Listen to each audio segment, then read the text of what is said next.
King of Gods. By Fast Food Restaurant, Kabanata 53. Labanan si Xin Wuang. Ang ika-10 galaw. Napabuntong hininga ang lahat ng mga henyong nanunood habang matamang nakatitig sa dalawang figure. Sa gitna nila, sina Zhao Linlong at Zhao Ling ay may sobrang pangit na mga ekspresyon sa kanilang mga mukha. 10 galaw, paano siya? Mapanganib na kumislap ang mukha ni Zhao Linlong. Mula sa simula ng summit hanggang ngayon, siya lang ang nakatiis ng 10 suntok mula kay Xin Wuang, kahit na natalo siya sa ika-10 hakbang. Subalit sa ngayon, maari ding makipagpalitan ng 10 galaw ang minamaliit niya. Bilang pinakamataas na henyo ng sekta ng Zhao, paano niya hahayaang mangyari ito? Lalo siyang natakot nang maisip niya ang katotohanang maaaring manalo si Zhao Feng. Paano ito nangyari? Malungkot ang mukha ni Zhao Linlong. Maraming beses na siyang nakipagpustahan kay Zhao Feng, ngunit natalo niya silang lahat. Ang pagganap ni Zhao Feng ay hindi mas mahina kaysa sa Diyos sa kanyang puso, si Zhao Linlong. Hindi mas mahina, mas mabuti. Nalaglag ang alikabok at magkatabi ang dalawa. Parehong magkadikit ang mga braso ni Xin Wuang at Zhao Feng habang pareho silang huminga ng mabilis. May masasamang sugat sa katawan ni Xin Wuang na nagpakunot ng kanyang kilay sa sakit. Sa kabilang banda, tumayo si Zhao Feng, bagamat napunit ang kanyang kamiseta, hindi siya nasugatan dahil ang kanyang metal wall technique ay umabot na sa ika-5 antas. Sa mga tuntunin ng pagtatanggol, meron siyang metal wall technique, sa mga tuntunin ng bilis, meron siyang lightly floating fairy, at sa mga tuntunin ng pagsalakay, meron siyang star finger. Sa bawat aspeto, nasa pinakamataas na antas siya. 10 galaw nang hindi natatalo. Nagkagulo ang mga nanonood na kabataan. Sa wakas ay nasira ang 10 galaw na alamat ni Xin Wuang. May isang taong kayang makipagpalitan ng 10 galaw sa kanya. Ang eksenang ito ay parang isang mabigat na martilyo na tumatama sa mga mukha ni Zhao Linlong at Zhao Ling. Sina Zhao Qi, Zhao Han at Zhao Qin ay may mga ekspresyon ng pagkagulat sa kanilang mga mukha. Sino ang mag-aakala na may ganoong itim na kabayo sa loob ng pamilya Zhao? Hindi. Matagal na siyang Black Horse. Mula sa paligsahan ng mga panlabas na alagad hanggang sa pangunahing paligsahan hanggang sa Genius Summit, si Zhao Feng ay gumagawa ng mga milagro. Masyadong malakas. Nagningning ang kaligayahan sa mga mata ni Zhao Yufei. Bago niya sabihin na pwede siyang makipagpalitan ng 30, hindi 50 galaw. Kinagat ni Zhao Ling ang kanyang mga ngipin at sinabing walang gana. Kahit na mas mahusay ang pagganap ni Zhao Feng kaysa kay Zhao Linlong, ayaw niyang yumuko sa kanya. Xin Wuang, ang iyong tinatawag na 10 galaw ay dapat na may koneksyon sa iyong cloud chess step. Sa 10 hakbang na nagse-set up ng isang bitag at gumagamit ng pinakamaliit na halaga ng enerhiya upang harapin ang pinakamaraming pinsala na posible. Nakangiting sabi ni Zhao Feng.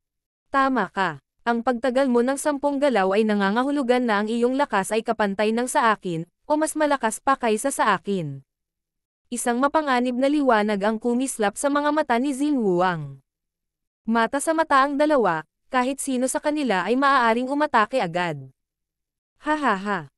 Masyado kang mapagpakumbaba maliban na lang kung nasa pinakamataas na ika-5 ranggo lang ang cultivation mo. Malalim na sinabi ni Zhao Feng na may kahulugan.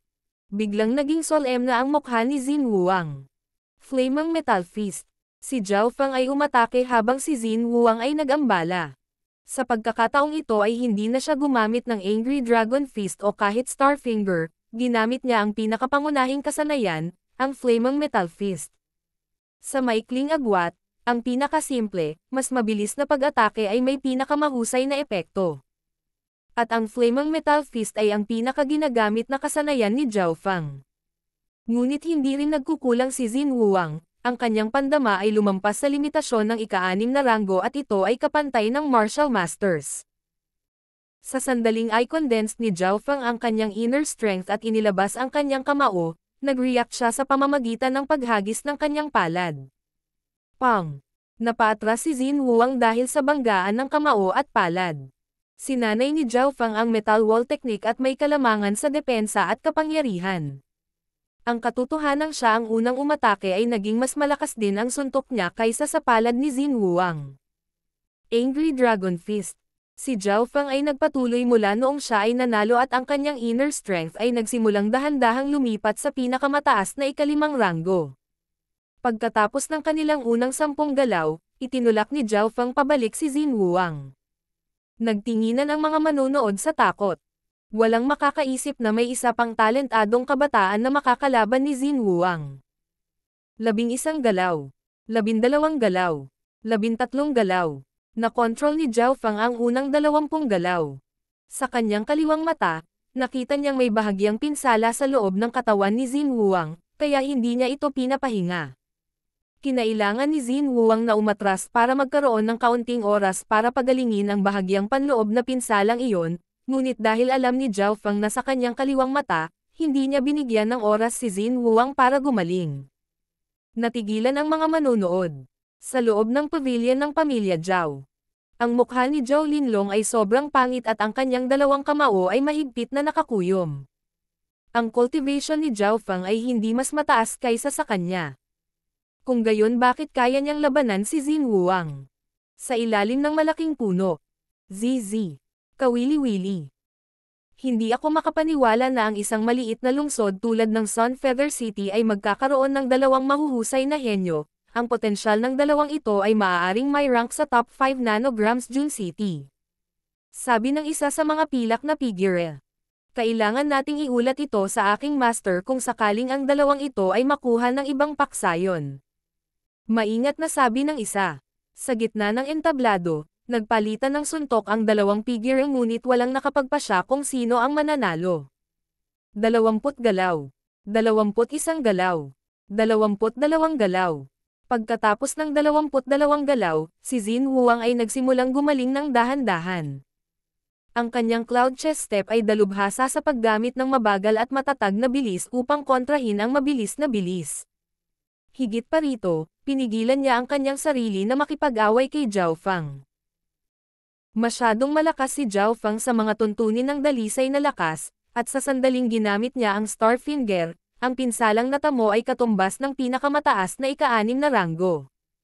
Nangangahulugan ito na kahit si Zhao Linlong, na umabot sa ika-6 na ranggo, ay matatalo. Sa makatuwid, si Xin Wuang ay kailangang umatras paminsan-minsan at manalo ng ilang oras upang makapagpahinga. 30 galaw. 35 galaw. Sa wakas, sa 35 hakbang, bahagyang nagtagumpay si Xin Wuang. Ang labanan ay naging mas matindi at mapanganib. Paminsan-minsan ay palihim na umaatake si Xin Wuang at kapag ginamit niya ang cloud chess step, mas lalong hindi nahuhulaan ang mga sneak attack. Ngunit ang mga reflexes ni Zhao Feng ay hindi kapani-pani walang mabilis, sa mahalagang sandali ay makikita niya kung paano aatake si Xin Wuang. Paano niya nagawa ito? Pareho ba siya sa akin? May senses ba siya ng martial master? Nag-iisip si Xin Wuang. 50 galaw. 60 galaw.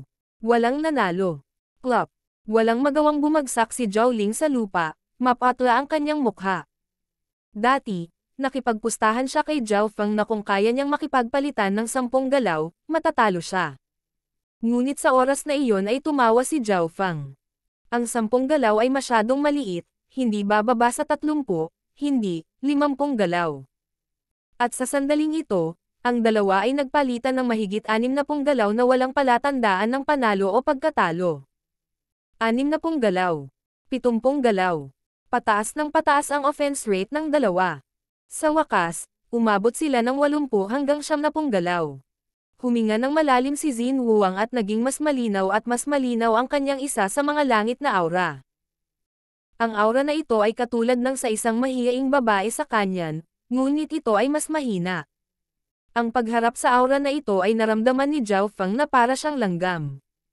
Ang pakiramdam na iyon ay nagpahinto sa kanyang paghinga ng maayos. Pagkatapos ng 90 galaw, bawat pag-atake na ipinadala ni Xin Wuang ay naglalaman ng malalim na insight. Ang kaliwang mata ni Zhao Feng ay dahan-daang bumukas at isang malabong berdeng asher na glow ang tumakip sa kanyang eyeball.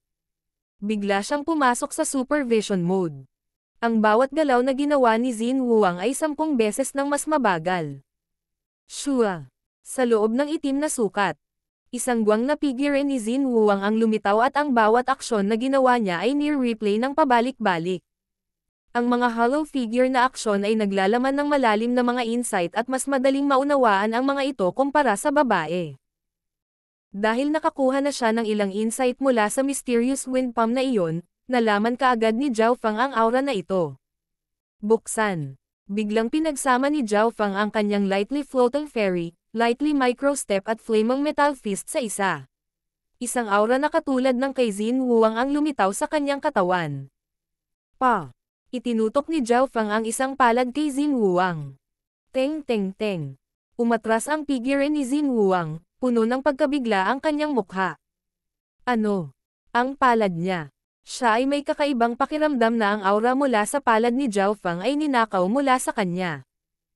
Kung totoo man iyon, sobrang nakakatakot. Huminga ng malalim si Xin Wuang at pinakipot ang kanyang inner strength. Ang kanyang pandama ay kapantay ng martial masters at ang kanyang condensing speed at strength ay higit na nalampasan ang 6th rankers.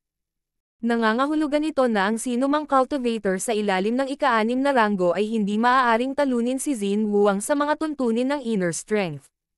Ito rin ang dahilan kung bakit kaya niyang talunin si Zhao Linlong.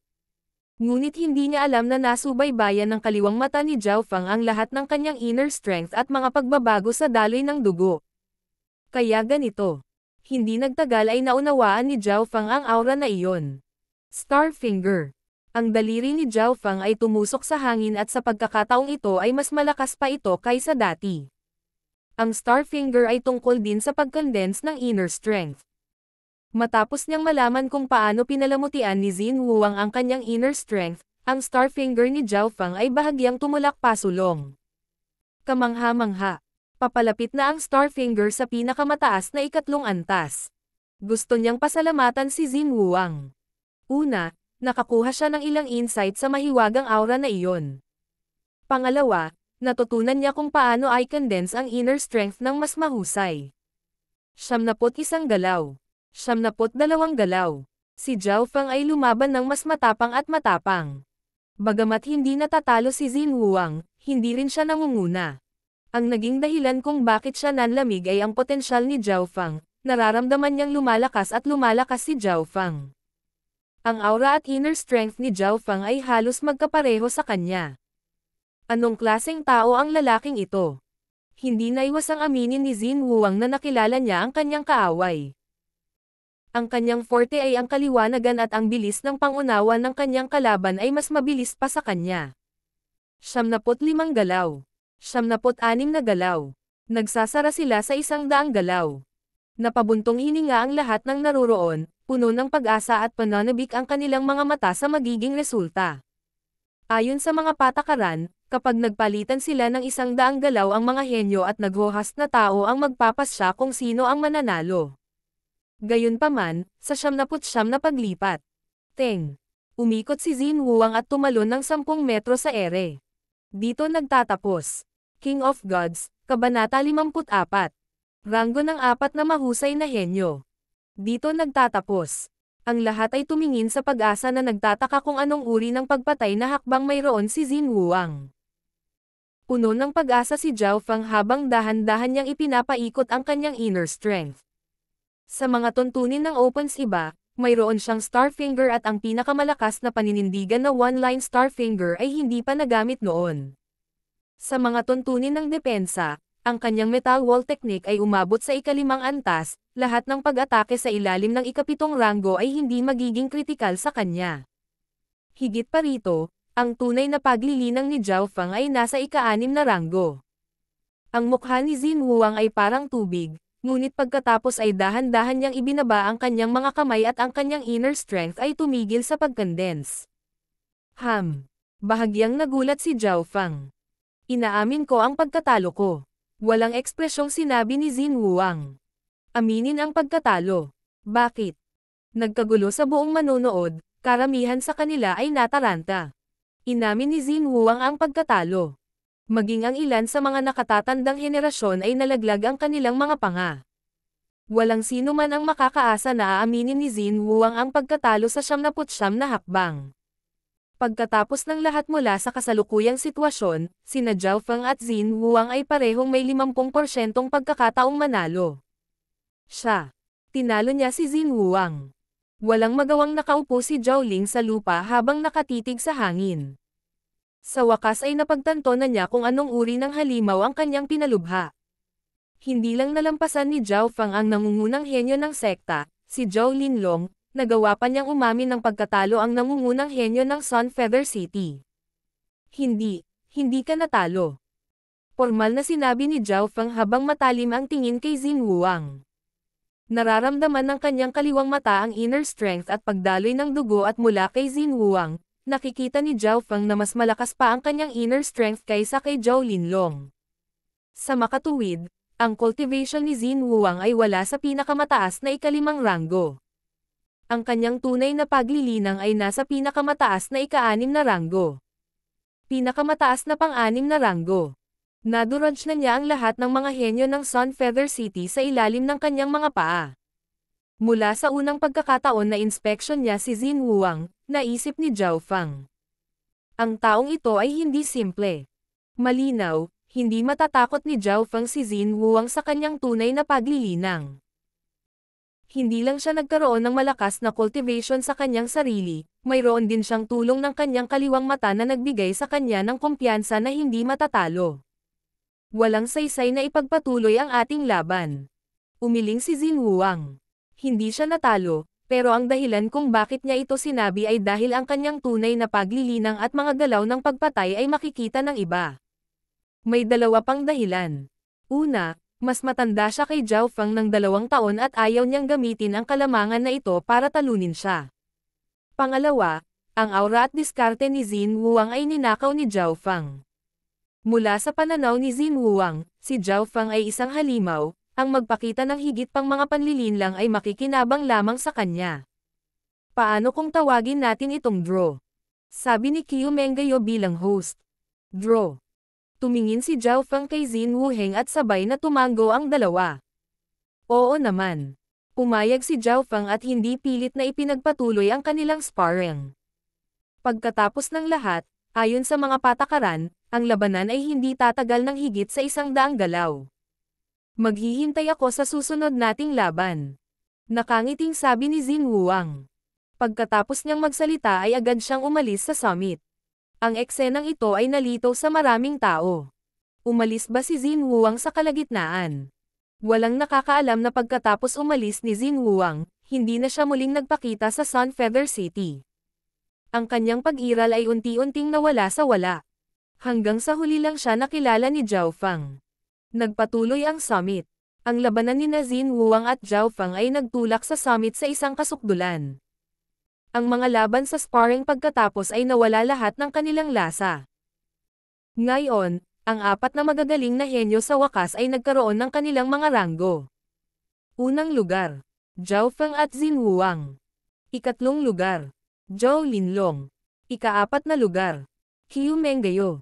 Sa puntong ito, hindi dapat magkaroon ng anumang mga hindi pagkakasundo, ngunit ang summit na ito ay hindi lamang nagkaroon ng isang itim na kabayo. Itong si Zhao Yufei ay gustong makita ang iyong kakayahan. Si Zhao Yufei ay parang isang malinaw na lotus, dalisay at banal. Kaagad siyang nakakuha ng atensyon ng maraming kabataan. Sumiklab ang usapan. Naabot ni Zhao Yufei ang ika-5 ranggo sa murang edad. Ang kanyang potensyal ay mas mababa lamang kaysa kay Zhao Fang, ngunit naunawaan ni Zhao Fang na ang lahat ng kredito ay napupunta sa kanyang kaliwang mata. Kung hindi niya nakuha ang ganitong mata, tiyak na si Zhao Yufei ang pinaka-talented sa pamilyang Zhao. Maging si Zhao Linlong ay hindi umabot sa antas na ito sa parehong edad. Higit pa rito, si Zhao Yufei ay nagmula sa isang sekta ng sangay at sa mga tuntunin ng mga mapagkukunan, at siya ay mas mababa kaysa kay Zhao Linlong. Pupunta ako. Mula sa pamilya Xin ay nagmula ang isang kabataang nasa ika-5 ranggo. Ang taong ito ay si Xin Chen, pumangalawa sa pamilya Xin, sa likod ni Xin Wuang at sa harap ni Xin Tong. Natalo lang siya kina Zhao Linlong at Qiu Menggayo noon.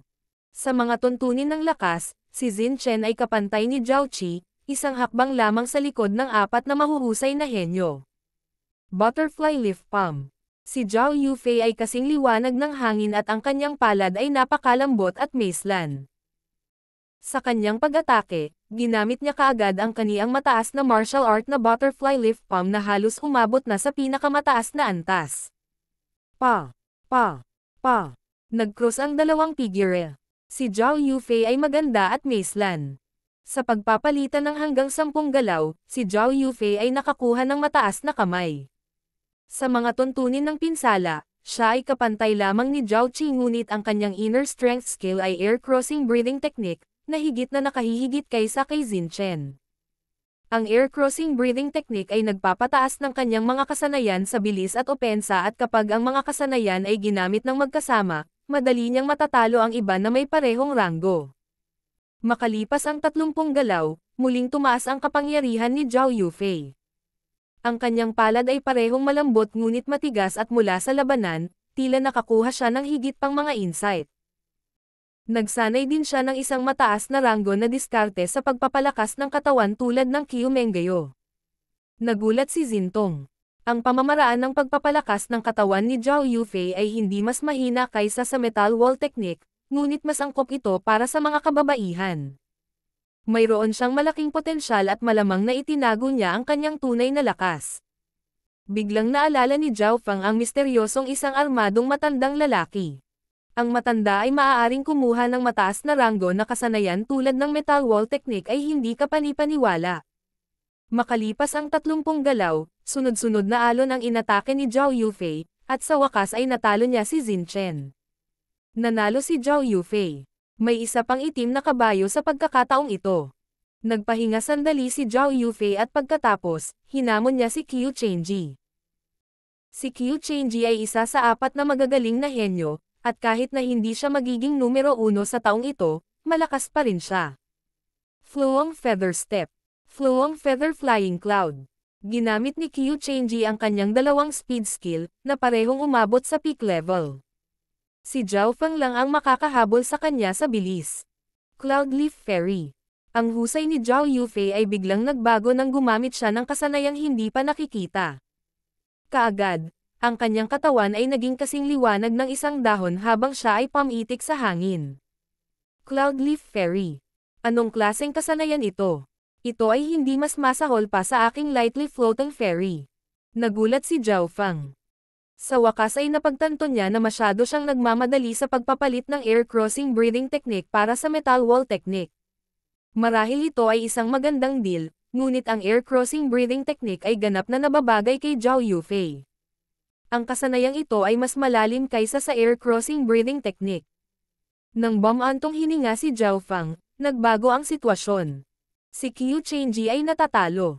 Sa mga tuntunin ng bilis, walang kalamangan si Qiu Chenji dahil si Zhao Yufei ay mayroong cloud lift step. Makalipas ang 50 hanggang 60 galaw, natalo si Qiu Chenji. Matapos talunin si Qiu Chenji, kakailanganin lamang ni Zhao Yufei na talunin ang mga isang hakbang na mas mataas para maging isa sa 4 na mahusay na henyo. Sa wakas, patapos na ang summit. Sa oras na ito, hinamon ni Zhao Yufei si Kyumengayo. Ang labanan sa pagitan ng dalawang magagandang babae ay muling nagtulak sa summit sa isang kasukdulan. Patuloy na ginamit ni Zhao Yufei ang Cloud Leaf Fairy para kontrahin si Kyumengayo. Makalipas ang 100 galaw, nagpa siya ang dalawa sa isang tabla, na muling nagdulot ng kaguluhan. Ang 4 na mahusay na henyo ay nagbago sa 5 mahusay na henyo. Xin Huang, Zhao Fang, Zhao Linlong, Kyumengayo at Zhao Yufei. Ang pamilya Zhao ay may 3 sa 5 mahusay na mga posisyong henyo na nagbibigay ng matinding pressure sa pamilya Qiu at Xin. Nagkatinginan sina Kyumengayo at Qiu Chenji at nakita nila ang pag-aalala sa mga mata ng isa't isa. Masyadong nakakatakot ang mga henyo ng pamilya Zhao. Bukod kay Zhao Linlong, naroon din sina Zhao Fang at Zhao Yufei. Ang pagbangon ni Zhao Fang ay isang himala, siya ay nasa unang kapantay ni Xin Huang. Ngunit si Xin Huang ay mas matanda kay Zhao Fang, kaya sa mga tuntunin ng talento at lakas, si Zhao Fang ang una. Mengayo. Sa likod ng entablado, sabi ng isang matandang nakasuot ng kulay abong damit. Matanda. Magalang na sabi ni Kyumengayo. May isang bagay na gusto kong gawin mo, ito ay talagang mahalaga. Ang mahinang sabi ng lalaking nakasuot ng kulay abo. Sa wakas natapos ang summit. Ang mga henyo ng Jiao sect ay lumabas sa kanilang pavilion at nagsimulang magtungo pababa. Marami ang tumingin kay Jiao Feng nang may takot at paghanga, ngunit mayroon ding inggit at puot. Jiao Feng, huwag mong isipin na ikaw ang pinakamagaling dahil nauna ka. Hindi ko man lang ginamit ang totoong killing move ko sa pagkakataong ito. Malamig na sabi ni Zhao Linlong habang nakatitig kay Jiao Feng sa isang mayabang at tiwala na paraan. King of Gods, Kabanata 55. Guanzhen Core, imbitahan mula sa kagandahan. Ang tunay niyang killing move. Ang mga salita ni Zhao Linlong ay nagulat sa iba. Ikinonekta ni Jiao Feng ang claim na iyon sa ikatlong antas ng Martial Arts Library. Noong araw na iyon, nakita niya si Zhao Linlong na pumasok sa ikatlong antas. Ngunit sa summit, ginamit lamang ni Zhao Linlong ang kanyang Special Cloud Finger. Kung mayroon siyang totoong killing move, bakit hindi niya ito ginamit? Isang ngiti ang lumitaw sa mga labi ni Jiao Feng. Ang tanging paliwanag ay ang mga nakuhang natanggap ni Zhao Linlong mula sa ikatlong antas ng Martial Arts Library ay hindi pa ganap na natutunaw. Sa ilalim ng isang tiyak na puno, nakita ng dalawang pilak na nakadamit na figure ang buong palabas. Tandaan, ang pamilya Zin at Zhao ay parehong may isang mahusay na henyo bawat isa. Ngayon pumunta at iulat ito sa ating master. Sabi ng isa sa mga pilak na figure. Shua. Ang dalawang pilak na anino ay nagsanib sa gabi.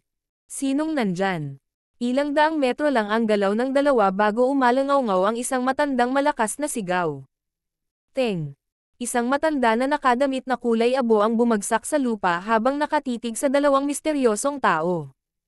Hihihi, hindi ako makapaniwalang nakakita ako ng Martial Master sa ika-17 ranggo. Ika-17, maaari kang pumunta at sanayin ang iyong mga kasanayan.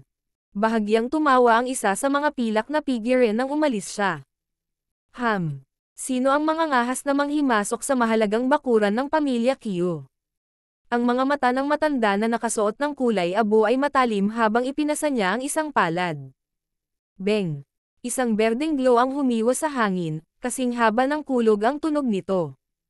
Sa ilalim ng pressure na iyon, ang mga puno at bato sa paligid nito ay nabasag. Transformation Strength, mahabang hanay na pag-atake sa himpapawid. Ito ang simbolo ng isang martial master. Ang kapangyarihan ng palad na iyon ay madaling durugan ang isang cultivator ng ika-4 o ika-5 ranggo sa hangin. Maliit na panlilin lang. Ang pilak na figure na naiwan sa likod ay dahan-daang itinaas ang isang kamay at itinuro ang isang daliri sa ningning. Shua. Isang maitim na asher na inner strength ang binaril, at parang sibat, tumagos ito sa pag-atake ng matanda. Ang susunod na sandali, ang dalawang figure ay nagpalitan ng suntok na kasing bilis ng kidlat, ang mga cultivator na nasa ika-6 na ranggo ay hindi man lang makapag-react. Pang! Lumitaw ang isang napakalaking butas kung saan sila nag-away, na pinahiran ng alikabok ang lugar. Ang kapangyarihan mula sa dalawang taong ito ay maihahambing sa mataas na antas na nakamamatay na mga hayop. Wow! Ang matanda ay nagluwa ng isang bibig ng dugo, at ang kanyang mukha ay namutla. Sino ka? Hindi ka ba natatakot na habulin ka ng pamilyang Qiu? Ang pamilyang Qiu ay isa sa 3 dakilang pamilya ng Sunfeather City. Ito ay may malaking kapangyarihan sa lahat ng mga paksayon sa loob ng 1,000 milyang radius ng Sunfeather City. Pamilyang Qiu. Ang isang pag-iisip mula sa aking matter ay madaling makasira ng isang pamilyang tulad ng sa iyo. Ngumisi ang pilak na figure nang sumanib din siya sa dilim. Saan kaya nanggaling ang dalawang iyon? Mukhang may suot sila. Hindi maganda. Maaaring sila ay mula sa Ram or Guanzhen Core. Huminga ng malamig ang matanda. Guanzhen Core. Ang mga salitang ito ay nagpalundag sa kanyang puso. Ang Sunfeather City ay isa lamang maliit na lungsod sa Cloud Country. At ang pamilya Qiu ay isa lamang sa mga puwersa sa Sunfeather City. Ang Sunfeather City ay isa sa 12 maliliit na lungsod sa ilalim ng relo ng lalawigan ng Guanlo. Ang Guanzhen Core ay ang mga piling tropa ng lalawigan ng Guanlo. Mula sa simula ng panahon, ang Guanzhen Core ay isang alamat lamang dahil hindi pa napatunayan na sila ay umiral. Malamang, ang Guanzhen Core ay may 18 gwardya at bawat gwardya ay nakarating man lang sa Martial Master rank. Mukhang pumunta ang Guanzhen Core para makita ang Genius Summit, Pero ano ang dahilan nila? Maaaring nasa ilalim sila ng utos mula sa taong iyon. Ang matanda na nakasuot ng kulay abo ay hindi sigurado dahil naiintindihan niya kung ano ang ibig sabihin ng Guanjancore. Upang sirain ang isang angkan ng pamilya tulad ng pamilyang Qiu, magiging kasing dali ng pagdurog ng langgam. Natapos na ang summit. Ang mga kabataan ay umalis sa mga grupo ng 3 o 5. Tahimik na naglakad ang 7 mula sa pamilya Zhao. Habang nasa daan, ang mukha ni Zhao Linlong ay sobrang madilim at walang nang ahas na galitin pa siya. Gayunpaman, walang pakialam si Zhao Feng dahil nakatutok siya sa ibang lugar. Ang kanyang kaliwang mata ay nakakita lamang ng isang makapihil hiningang labanan na milya-milya ang layo. Ito ay ang pagharap sa pagitan ng Guanjancore at ng Elder mula sa pamilya Qiu. Ang matanda mula sa pamilyang Qiu ay umabot na sa ika-7 ranggo, lahat ng kanyang mga galaw ay maaaring umatake sa himpapawid. Ang kapangyarihan ng mga galaw na iyon ay maaaring agad na pumatay ng daan-daang mga nasa ibaba ng ika-7 ranggo. Ang lakas ba ng martial masters? Kung napakalakas nila sa ika-7 ranggo, nagtataka ako kung gaano kalakas ang mga cultivator ng ika-8 at ika-9 na ranggo. Nang sila ay bababa na sa burol, pinigilan sila ng ilang mga disipulo ng pamilya Qiu. Ang nasa harapan ay isang batang babae na halos kasing edad niya. Young Master Zhao Feng, mangyaring tumigil. Sabi ng dalaga. Kakaiba ang tingin ni Zhao Feng sa mga disipulo ng pamilyang Qiu. Gusto kang makita ng aking may bahay. Ang iyong may bahay. Bahagyang nalitaw si Zhao Feng. Ang aking may bahay ay ang tagapag-ayos ng summit, si Qiu Menggayo. Nakangiting sabi ng dalaga. Si Qiu Menggayo. Ang pinakamagandang babae ng Sun Feather City. Ang iba pang mga kabataan ay lahat ay nagulat nang ang kanilang mga ekspresyon ay nabaling sa mga nagseselos. Ilang mahuhusay na kabataan ang gumamit ng libu-libong paraan para lang makita siya, ngunit wala ni isa sa kanila ang nakatanggap ng personal na imbitasyon mula sa kanya tulad ni Zhao Feng. Anong klaseng status ito? Si Qiu Menggayo ay hindi lamang isang henyo ng pamilya Qiu o ang pinakamagandang babae ng Sun Feather City, siya rin ang susunod na pinuno ng pamilya Qiu. Oo naman. Nag-isip sandali si Zhao Feng ngunit agad na tumango. Pagkatapos ng lahat, si Qiu Menggayo ang tagapag-ayos ng summit at kailangan niyang iligtas ang mukha para sa kanya. Pakiusap sumunod po kayo sa akin. Yumuko ang katulong at pinona ang daan. Napaawang ang bibig ni Zhao Yufei habang pinagmamasdan si Zhao Feng na umalis. Maaaring si Qiu Menggayo ay may gusto kay Zhao Feng. Bahagyang nagulat si Zhao Qi. May ilang katwiran ito. Sa pagkakataong ito ay ginulat ni Zhao Feng ang lahat ng siya ang nangunguna kay Xin Wuang. Ang naging mas mahalaga ay ang mas bata si Zhao Feng, kaya mas mataas ang kanyang potensyal. Maaring nakita ni Qiu Menggayo ang potensyal na ito at sinubukan siyang anyayahan sa kanilang panig. Maglakas loob ba siya? Malamig na tumawa si Zhao Linlong. Alam ng lahat na magkaaway ang pamilya Qiu at ang pamilya Zhao. Kung pupunta si Zhao Feng sa pamilya Qiu, hindi ito magiging kasing simple ng pagkakanulo. Kasunod ng tagapaglingkod, muling bumalik si Zhao Feng sa summit. Pakiusap. Dinala ng batang babae si Zhao Feng sa isang maganda ngunit simpleng bahay na kawayan. Hindi nagtagal ay nakita ni Zhao Feng ang magandang figure. Ang kanyang figure lamang ang nagpabilis ng puso ng mga tao. Si Qiu Menggayo ay parang kalahating hinog na prutas kung saan si Zhao Yufei ay parang usbong. Sa pagharap sa pinakamagandang babae ng Sun Feather City, si Zhao Feng ay natulala lamang ng isang segundo bago ang kanyang puso ay naging parang tubig muli. Bilang isang kabataan na 14 na taon, ito ay hindi nakikita dahil karamihan sa mga nasa hustong gulang ay mahihirapang labanan si Qiu Menggayo. Napabuntong hininga si Qiu Menggayo sa kanyang puso. Siya ay napakabata at hindi lamang siya ay makapangyarihan, ang kanyang pagpipigil sa sarili ay hindi kapanipaniwala rin. Mangyaring umupo. Naglakad si Qiu Menggayo sa harap niya. Sa sandaling ito, ilang pulgada na lang ang layo ng dalawa. Malinaw na naramdaman ni Zhao Feng ang halimuyak, paghinga at init ni Qiu Menggayo. Ang mga normal na lalaki ay malamang na mahihirapang pigilan ang kanilang sarili. Higit pa rito, si Qiu Menggayo ay personal na nagbuhos ng tsaa para sa kanya, bawat galaw niya ay puno ng kagandahan. Casual na kinuha ni Zhao Feng ang tasa at gaya ng inaasahan, hinawakan niya ang daliri ni Qiu Menggayo. Isang panaginip para sa ibang mga kabataan na tumabi sa babaeng ito, ngunit nanatiling walang ekspresyon si Zhao Feng.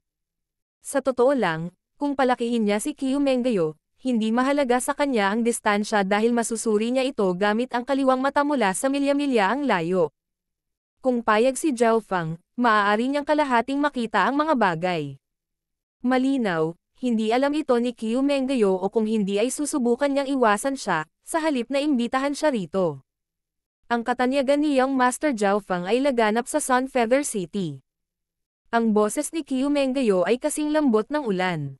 Magalang na tinanong siya ni Zhao Feng ng ilang tanong, ngunit naisip niya sa kanyang puso. Bakit gusto siyang makita ni Qiu Menggayo? Bata pa siya, kaya wala siyang masyadong alam tungkol sa pagkakaiba ng lalaki at babae. Sa makatuwid, hindi siya nahulog sa ngiti ni Qiu Menggayo. Ang kanyang kaliwang mata ay nagpakalma rin kay Zhao Feng at napigilan niya ang kanyang sarili mula sa pagnanasa. Ang kanilang usapan ay binubuo lamang ng pagtatanong ni Qiu Menggayo at pagsagot ni Zhao Feng. Si Zhao Feng ay kumilos na parang ulo ng kahoy. Hindi maiwasan ni Qiu Menggayo na mag-isip kung hindi ba siya sapat na kaakit-akit o ang kanyang edad ay masyadong maliit. Ang pagganap ni Zhao Feng ay naging dahilan upang mabaigo ang kanyang naplanong panlilinlang sa kagandahan. Young Master Zhao, may intensyon ka bang pumasok sa aming pamilya Qiu?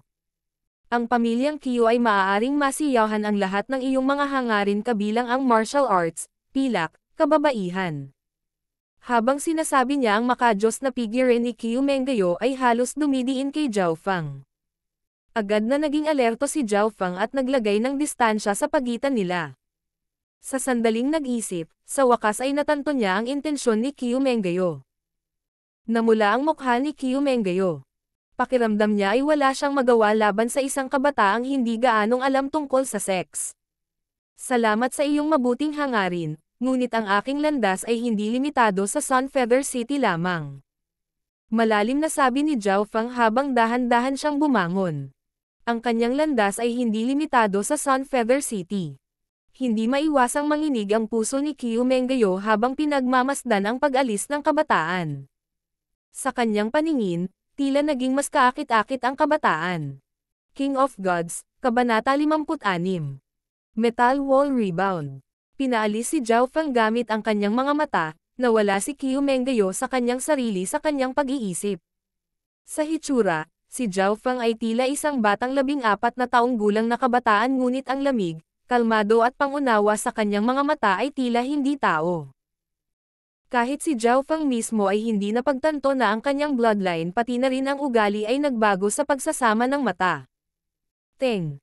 Isang kabataang nakadamit ng scholar ang dumaong sa tabi ni Qiu Menggayo, si Qiu Chenji iyon. Menggayo, ang bilis bang umalis ng batang yan? Nabigo ba ang pinakamagandang babae ng Sun Feather City? Bahagyang nagulat si Qiu Chenji. Nabigo ako. Parang hindi siya isang normal na kabataan. Umiling si Qiu Menggayo. Biglang lumitaw ang isang matandang boses. Huwag kang mag-alala Menggayo, hindi ko inaasahan na gagana ito. Isang matanda na nakasuot ng kulay abo ang lumitaw sa likod ng dalawa. Elder. Agad namang binati ng dalawa ang matanda. Ang summit ay malinaw na may isang elder na nangangasiwa sa kaganapan at ang elder na iyon ay ang matandang ito. Hindi nagtagal, nakipag-away siya sa mahiwagang Guanjian Core kaya medyo namutla ang kanyang mukha. Menggayo nagtagumpay ka na sa pagkaantala sa kanya ng kalahating oras para masunog ang isang insenso. Ang pangalawang resolusyon ay naiset up na. Nagningning sa mga mata ng matanda ang layuning pumatay. Gagawin mo ba talaga ito? Ang hindi pagnanais ay lumitaw sa mukha ni Qiu Menggayo. Napakalaki ng potential niya. Kapag naging masyadong malakas ang pamilya Zhao, mawawasak ang pamilya Qiu. Sabi ng matanda. Pero Big Brother, kung mamatay si Zhao Feng, iuugnay ito ng pamilya Zhao sa pamilya Qiu. Medyo nag-alinlangan si Qiu Chenji. Hihihi, walang halaga ang mga patay na henyo. At saka, galing lang siya sa isang branch sect at perpekto ang plano namin. Hindi mamamatay si Zhao Feng malapit sa bakuran ng pamilya Qiu. Isang misteryosong ngiti ang lumitaw sa mukha ng matanda na nakasuot ng kulay abo. Shua. Habang sinabi niya na nawala ang kanyang figure sa kadiliman, ang kanyang bilis ay 2 beses na mas mabilis kaysa kay Qiu Chenji. Nakakalungkot. Nagkatinginan sina Qiu Mengyo at Qiu Chenji na may simpatiya sa kanilang mga mata.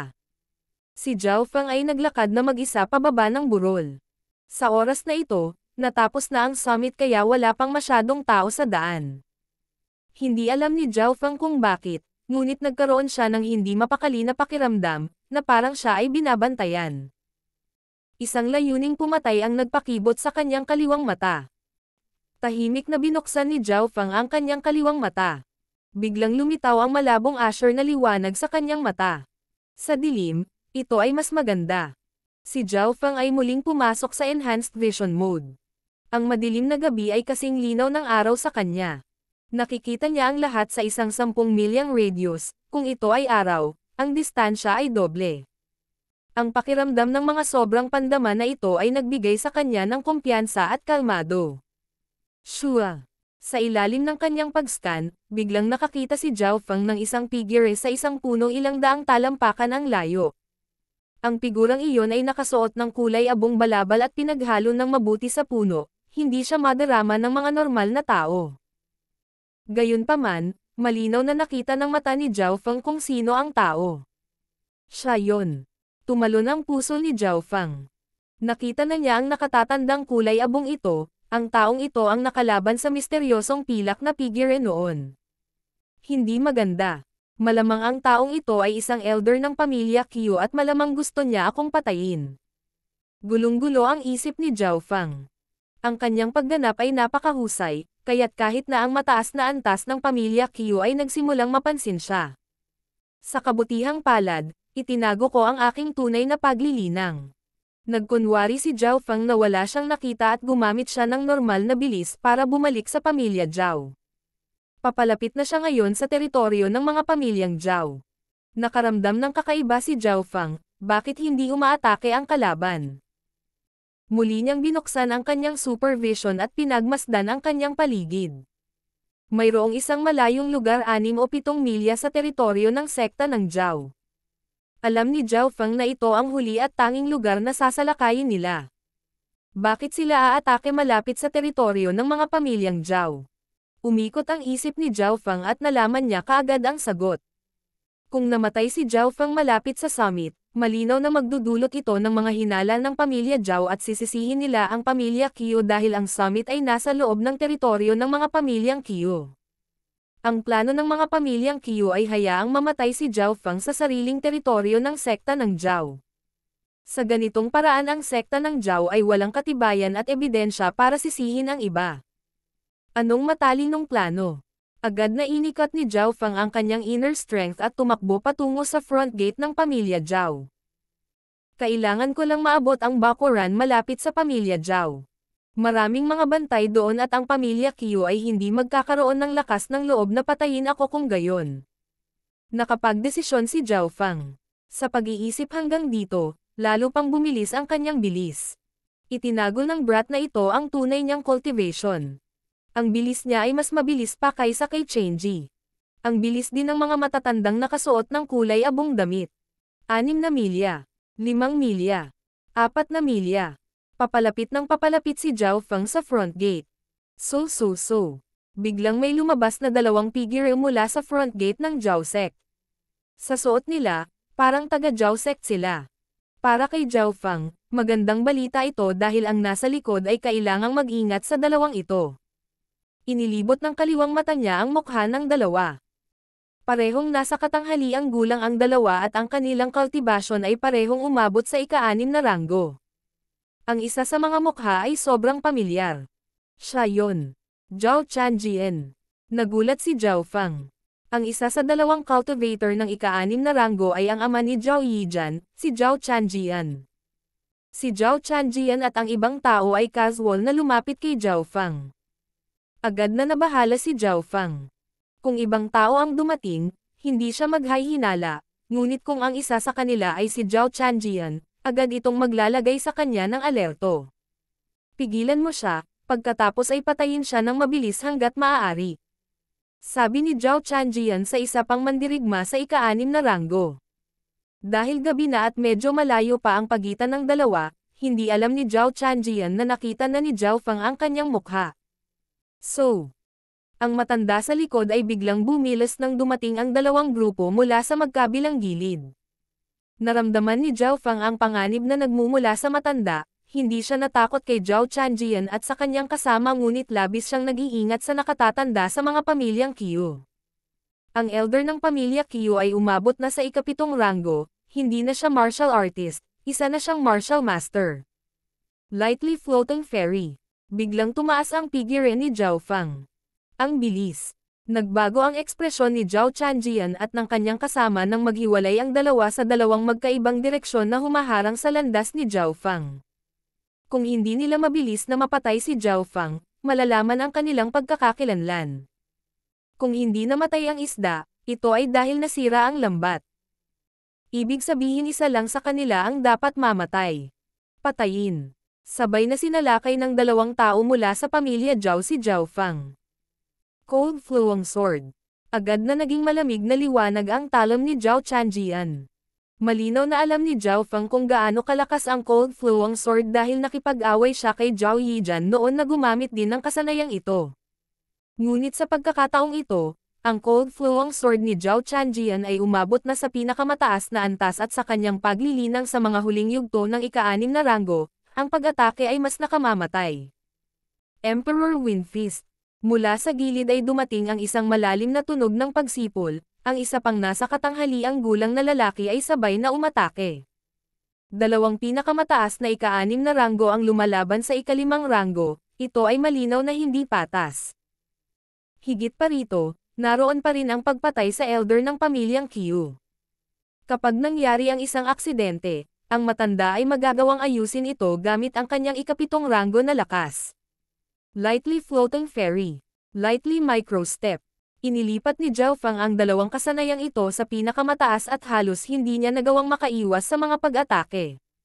First Stance of Starfinger. Biglang tumaas ang aura ni Zhao Feng sa ika-6 na ranggo. Shua. Ang isang asher na liwanag ay parang bulalakaw habang ito ay dumaan at tumama sa espada ni Zhao Chanjian. Dang. Naramdaman na lang ni Zhao Chanjian na namamanhid ang kanyang braso at naputol ang kanyang talam sa kalahati. Kasabay nito, isang magulong inner strength ang bumasag sa kaniyang katawan. Wow! Agad na umubo si Zhao Chanjian ng isang subo ng dugo at ang kanyang ekspresyon ay naging masama. Starfinger. Paano niya nalaman iyon? At ang kanyang paglilinang. Starfinger. Ito ang pinakamahusay sa pinakamahusay na pick na nireranggo ang martial arts. Kapag ito ay ginamit, walang makatiis. Maging si Zhao Chanjian ng pinakamataas na ika-6 na ranggo ay nakatanggap ng mga panloob na pinsala mula sa pagharang sa kasanayang ito. Mamatay. Muling umatake si Zhao Feng at kahit na ang mga galaw na ito ay hindi ang kanyang pagpatay na hakbang na Starfinger ay nagdagdag pa rin ito ng mga pinsala kay Zhao Chanjian. Emperor Wind Fist. Ang iba pang pang-6 na ranggo ay lumabas mula sa likuran upang iligtas si Zhao Chanjian. Hindi naisip ng dalawa na ang tunay na cultivation ni Zhao Feng ay nasa ika-6 na ranggo at natutunan niya ang Starfinger. Kung gusto ni Zhao Feng na patayin si Zhao Chanjian ngayon, kailangan niyang gawin ang pag-atake mula sa likuran. Mamatay. Walang pakialam si Zhao Feng sa pag-atake mula sa likuran at muli niyang ginamit ang Starfinger. Ang mahinang asher na liwanag ay maganda sa gabi. Tinamaan ng daliri ang kanyang target. Nanlamig ang katawan ni Zhao Chanjian nang lumitaw ang isang butas sa kanyang dibdib. Plop. Doon natapos ang buhay ng isang cultivator sa ika-6 na ranggo. Ito ay dahil sa katotohanan na ang Starfinger ay napakalakas at ang metal wall technique ni Zhao Feng ay nagdagdag ng higit na lakas sa kasanayang ito. Emperor Wind Fist. Kasabay nito, ang buong pag-atake mula sa ibang pang-6 na ranggo na mandirigma ay umabot sa kanyang katawan. Hindi makaiwas si Zhao Feng. Ang pinakamahusay na magagawa niya ay ilipat ang kanyang katawan para hindi tamaan ang kanyang mga vitals. Bam! Nang tumama ang kamao kay Zhao Feng, ang ekspresyon ng nasa katanghaliang gulang na lalaki ay naging maluwag at masaya. Ang elder ng pamilya Qiu sa malayo ay may ngiti din sa kanyang mukha. Isang karapat-dapat na kalakalan kung papatayin nila si Zhao Feng kapalit ni Zhao Chanjian. Metal Wall Rebound. Bulalas ni Zhao Feng habang tinitipon niya ang lahat ng kanyang inner strength at inilagay ito sa Metal Wall technique. Ang kanyang buong katawan ay naging isang metal na pader habang ito ay rebound ng pag-atake. Crack! Tumagas ang dugo mula sa bibig ng nasa katanghaliang gulang na lalaki nang maramdaman niya ang malakas na panginginig ng boses na dumaloy sa kanyang braso. Teng! Teng! Teng! Napaungol sa sakit ang tao habang napaatras siya.